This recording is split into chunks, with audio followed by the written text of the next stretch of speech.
अस्सलामुअलैकुम, आप देख रहे हैं सबका पाकिस्तान न्यूज यूके। मैं हूं नाइला भट्टी। आइए एक नजर देखते हैं आज की ये खबर।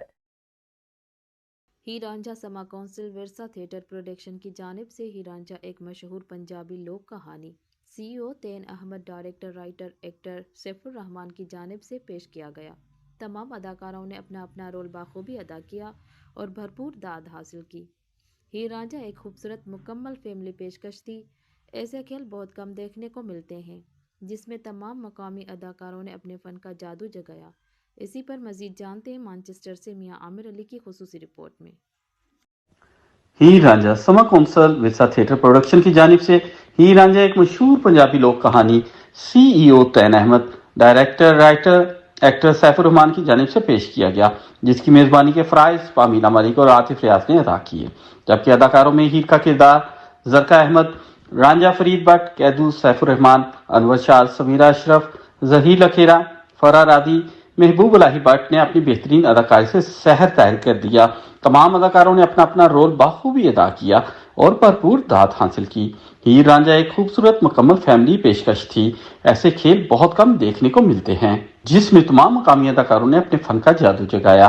सबका mayor Bury, Shaheena Haroon, councillor Taimur Tariq, operation director 49 news Humaira Sana, सदर वुमेन विंग जैप, चेयरमैन 49 न्यूज़ मियां आमिर अली, मरकजी सदर जैप डॉक्टर लियाकत मलिक, नादिया मलिक, मोहम्मद अदरीस, आसिफ खान, तारिक महमूद, रेहान कियानी, सहाफ़ी, समाजी कारोबारी और दीगर ख़वातीन हज़रात की एक बड़ी तादाद ने शिरकत की।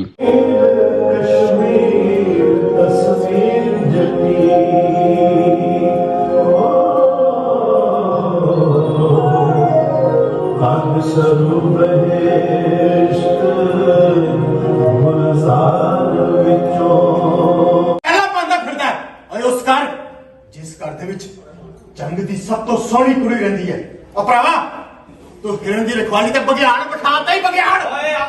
तैनू मेरे वर्गा बंदा इश्क करदा, मेरा नाम है फत्तू, फत्तू जंगदा।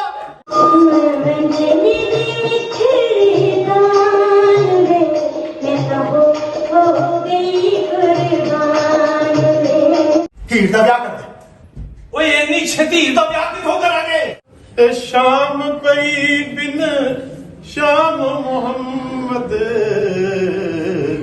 ते कर जांदी ने डरना।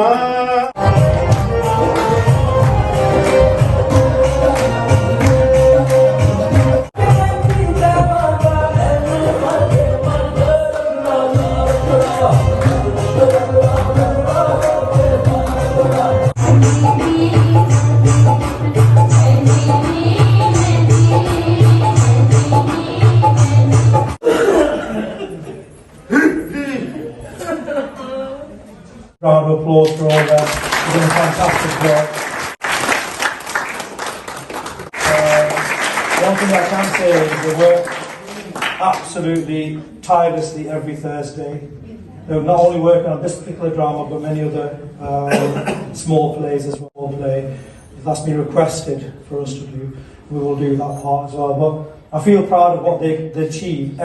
To come here, it's like a family here. We all come together, 30, 40 people, we eat together, we sing together, we do drama rehearsal together. I'm blessed to be part of Sama Council. Thank you.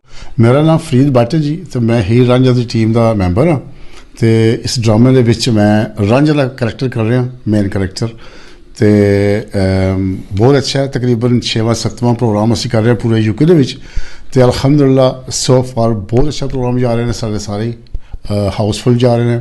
ਜਨਾਬ ਤੁਸੀਂ ਸ਼ੁਰੂ 'ਚ ਕਿਹਾ ਨਾ ਕਿ ਹੁਣ ਸਾਨੂੰ ਦੱਸੋ ਕਿ ਹੀਰ ਕੌਣ ਹੈ ਤੇ ਰਾਂਝਾ ਕੌਣ ਹੈ। ਰਾਂਝਾ ਤੁਸੀਂ ਵੇਖ ਲਿਆ ਤੇ ਹੀਰ ਸਾਡੇ 'ਚ ਕੋਈ ਨਹੀਂ ਹੈ।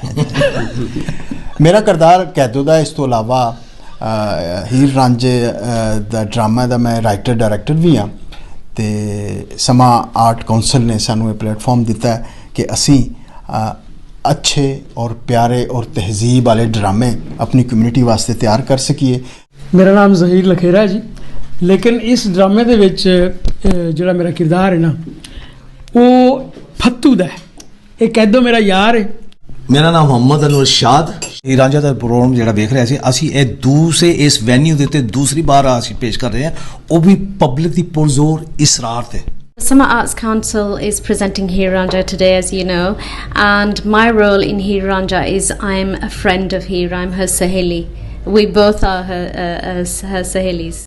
I'm from Bulgaria. It's not my language, definitely, but I'll try to speak.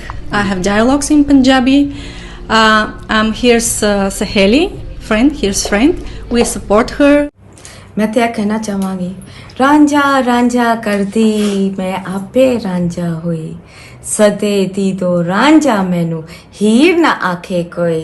Punjab ਦੀ ਇੱਕ ਲੋਕ ਦਾਸਤਾਨ ਹੈ ਹੀਰ ਤੇ ਰਾਂਝਾ, ਜਿਹਨੂੰ ਪੀਰ ਵਾਰਿਸ ਸ਼ਾਹ ਹੋਰਾਂ ਨੇ ਉਜਾਗਰ ਕੀਤਾ। ਦੇਖਣਾ ਇਹ ਸੀ ਕਿ ਬਰਤਾਨੀਆ ਦੇ ਵਿੱਚ ਇਹਦਾ ਕੀ ਇੰਪੈਕਟ ਹੋਵੇਗਾ। ਫਸਟ ਆਫ ਆਲ ਤੇ ਇਹ ਹੈ ਕਿ ਇਹਦੇ 'ਚ ਅਸੀਂ ਲੋਕਲ ਫਨਕਾਰਾਂ ਦੇ ਵਿੱਚ ਨਾਲ ਇਹ ਕੰਮ ਕਰ ਰਹੇ ਹਾਂ ਔਰ ਪਹਿਲਾ मौका है कि बरतानिया के लोकल फनकारों ने कोई ड्रामा पेश किया है। आज समा कौंसिल की तरफ से एक विरसा हीर रांझा ड्रामा जो पेश किया जा रहा है, जो 6ठी दफा पेश किया जा रहा है। रिपोर्ट मियां आमिर अली, मैनचेस्टर, UK।